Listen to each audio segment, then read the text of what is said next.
Hey gang, Sally here. Hope you're having an amazing and fascinating day. I know I am. Welcome back to my channel. Thank you so much for being here today. What do we got on tap for you? This is going to be relatively short, but I want to talk mail service. And, I've talked before about different ways that you can do it. Today, I want to talk specifically about Escapee's mail service and why it is that I chose them and just how easy it is for you to be able to make the switch as well. So, thank you to my channel members. Thank you to you for being here. If you're not a channel member already, you can, whoops, this side, you can scan the QR code right here and think about joining or hit the join button down below the video if you're watching on your computer or something like that. And we're going to go ahead and roll the intro and get right into this. Thanks for being here. Wake up with the sun in our eyes. Sally forth, no need for goodbyes. Journey calls, let's roll the dice. Every mile a new surprise. Welcome back. As I said, I've talked about all the different ways that you can get mail and packages on the road previously.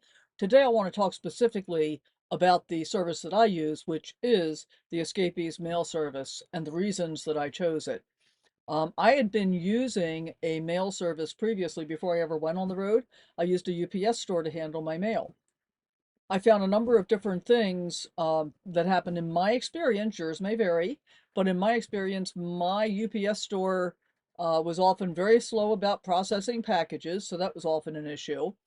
And they weren't terribly customer service friendly. One of the things I know that happens oftentimes in nomad life or in sticks and bricks life is we suffer from inertia. Whatever it is that we've been doing, we don't do anything about changing it until the pain point has become too great. And so I'm going to encourage you to consider, if you're not thrilled with your mail service as a nomad, consider making that change. And so what I mean is, you don't have to suffer with the pain. So Escapee's mail service has several different levels that you can use when you sign up with them. I use the middle level, which is Plan B. They have a Plan A and a Plan C as well. Let me show you what this looks like. Okay, so here we are at the Escapees mail service site, and the first thing you need to know is that you do have to be an Escapees member in order to use the mail service. I've been an Escapees member for quite a long time now, and in fact, I'm actually a lifetime member. But if you're not a member already, I'll put a link down below. I think I've got a referral code.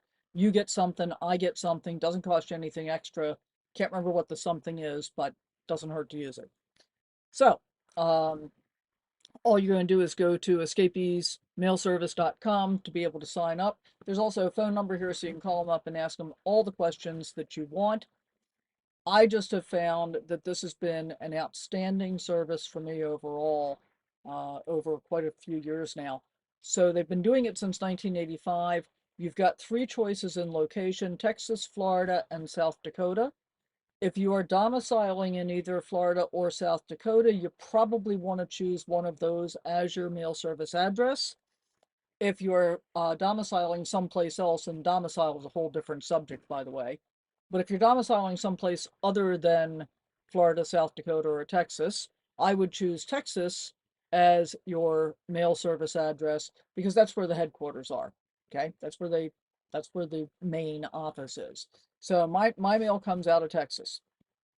Now, domicile is a completely different subject, and just to make it simple for you to understand, my domicile is in Nevada, but my mail service is in Texas. So mail for me is completely separate from where I domicile. Domicile is where I vote, it's where I register, it's where my driver's license is, it's where I theoretically live, right?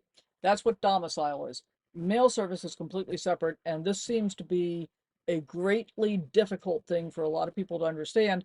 Everybody thinks it all has to, many people think it all has to be in the same place, and that is just not true. It does not have to all be in the same location. I've been doing it this way for years. I have had mail service addresses that are very different from my domicile addresses for many, many years, long before I ever hit the road. But let's talk about what Escapee's mail forwarding service can do for you. One of the things that's important: no frequency limits, no volume limits, and they will also receive and forward packages.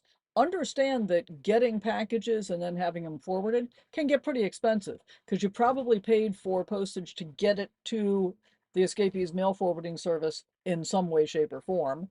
And then you're paying again to have them send it to some other location for you. So I've talked before in other videos about how you can receive packages on the road without having to do that, which is what I do most of the time. The only exception to that for me has been when I was going to be going through Livingston, Texas, where they're headquartered at one point in 2023, and I needed a new camp chair. So I had the camp chair delivered to the Escapees mail forwarding service because I knew I was going to go pick up my mail in person for the first and maybe last time ever, and certainly for the first time. Um, so that was easy to do. I didn't pay to have that package forwarded again. But they do personal mailboxes, and they actually have the wherewithal to do everything, help you do everything necessary to establish your domicile in any of those three states if that's what you need to do. So let's say, for example, you've been living in Virginia and you decided to hit the road full time, and now you want to change your domicile. A lot of people will just use like a friend or a relative's address in the state where they already were and just, do it that way. And you can, but it's not the same as taking care of your own business. So, but if you're hitting the road and you don't have the ability to be able to stay where you've always been for domicile, then Escapee's mail forwarding service can really help you get set up completely for domicile related issues as well. And I'll talk more about domicile in a separate video. They do custom mail forwarding. If you do the sea level, they'll custom sort for you as well. You can specify the frequency with which you want your mail forwarded, or as I do, you can set it up so it's like, nope, forward this time only, and then hold it until I tell you to do something else with it. I typically only have my mail forwarded 2 to 3 times a year, and the rest of the time, it just sits there. They will review all of your mail in-house, and so what that means is if, for example, you tell them to destroy, if you've got mail scanning envelopes being done as I do, and you tell them to destroy an envelope, they will automatically open it up to make sure that there isn't something important inside that you're overlooking, like a credit card, like a check. you know I had a case a couple of months ago, at the end of the year, when I had changed my Medicare Part D, which is prescription plan, and I got a new Part D card, and I told them to destroy it, and I think they sent me an email. They might have left me a voicemail, one or the other, and said, "Are you sure you want us to destroy this? Here's what's inside of it." So thank you for that. And you can do scanning of the contents of your envelopes as well, which is what I do. I pay $100 a year extra for the scanning service. But what happens is they scan the envelope. I look at the envelope and I tell them to either open it and scan the contents. Now, I pay $100 a year for the scanning service, but I also pay 50 cents for each page that I have them scan. Okay, so the $100 is for the service. It's kind of like getting your mail sent to you someplace else. You're paying for the service, but you're still paying for the postage when it gets mailed, right? I'm paying for the service to have it scanned, but I'm paying for the actual scan each time they do it. So I have most of my stuff, I just have it scanned, and then once I've got the paper contents, I tell them to destroy the envelope. I don't need it forwarded. I don't really need a bunch of extra paper in my life. That's the way I do it. And you can choose personalized sorting as well. They've got an online browser-based app, and they also have the mobile app on your phone. You can do everything completely online if you want to. I will share with you my recent experience when I was still in Quartzsite. My friend Cheryl, Pup Camper 58, and she uses the Escapees mail service as well. We both ordered our mail to be sent on the same day. I think she called up to do hers. I did mine online. Yes. Excuse me, kid has an issue.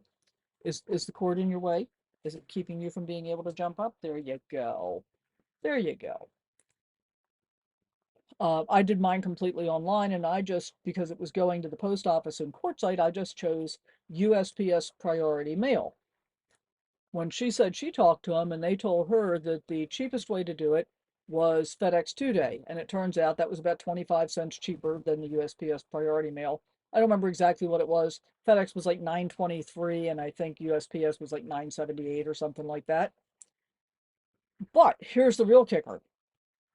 We ordered our mail on the same day, which is a Thursday, both using a 2 to 3 day business, 3 day from 2 to 3 days for me, 2 day for her, priority mail service, FedEx versus USPS. When escapees printed, the label to send my mail out, they send me a tracking number right away.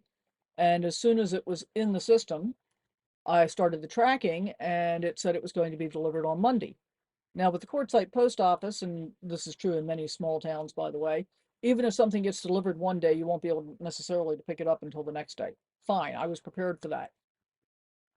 So USPS tracking said it was going to be delivered on Monday. Monday came and went. And then it said it was going to be delivered on Tuesday. Tuesday came and went. It actually didn't get delivered until Thursday. Cheryl's had hers sent FedEx 2 day.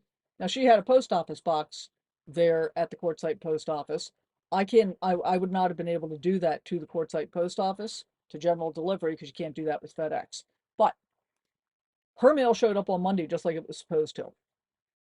She paid less for it and it got there. For me, my issue is I didn't get my mail. It didn't show up until Thursday. I left on Wednesday. Now, at that point, there were two options. One option was that I could let it just get returned to escapees, and then I could pay again to have it sent someplace else. The other option is, and this is what I did, I'll be meeting my friend Barb in June, so she was still there and was able to get it and hold on to it for me. I'm actually going to have her send it to me at another friend's house at the end of May, I think. Um, but that's a whole different thing. I digress, as I do so frequently. I just want to point out to you that you can use different ways to have your mail forwarded, and you can get different results. So from here on out, I'm using FedEx 2 day. That's all I have to say about that. So they've got three different tiers of mail service, and I'm not going to get into much in the way of super detail about this. Category A covers all mail types. It's $110. Category B allows you to handle select mail types. That's $130. That's the one that I use. Category C allows you to do custom mail sorting, which seemed above and beyond what I ever needed to do. You can get more details about each of the categories if this is something you want to look into more carefully. If you're a business, you can do $175 a year for a business service box. And then there's the mail scanning service, which is $100 a year, and that's what I use. And as I said, 50 cents per page for each page I have them scan in an envelope. But my feeling is it's actually cheaper for me to have it scanned and then I've got it right away, and then the original envelope is just trashed, than it is to have to figure out how to get my mail forwarded, as I am pretty much constantly traveling. So you can learn more about the benefits and the rates by clicking the button here. If you're already a member, you can go ahead and sign up. If you're not a member yet, you need to join the club first. And as I said, I'll put a link down below for you to be able to do that. And they've got a lot of information about how it works. The first thing you're going to have to do is join Escapees, and then you choose your category, choose the state, complete the forms, and you have to physically send the forms in because the 1583 form has to be notarized in order for it to be legal with the USPS. Hope you got something out of this. I wanted to kind of break it down in a pretty simple way and share with you what it is that I do and how it is that I came to that decision. I did a whole lot of research on a lot of different mail forwarding services, and I know there are others that people have talked about, but at least for me, I think the ability to have everything scanned is important enough to me that it makes the most sense. And, they've been doing this since 1985. They're very, very professional and, take care of everything. So let me know what you do in the comments down below. How do you get your mail if you're on the road? And if you're not, did you find this helpful? And if so, why? Thanks so much, and we'll see you next time.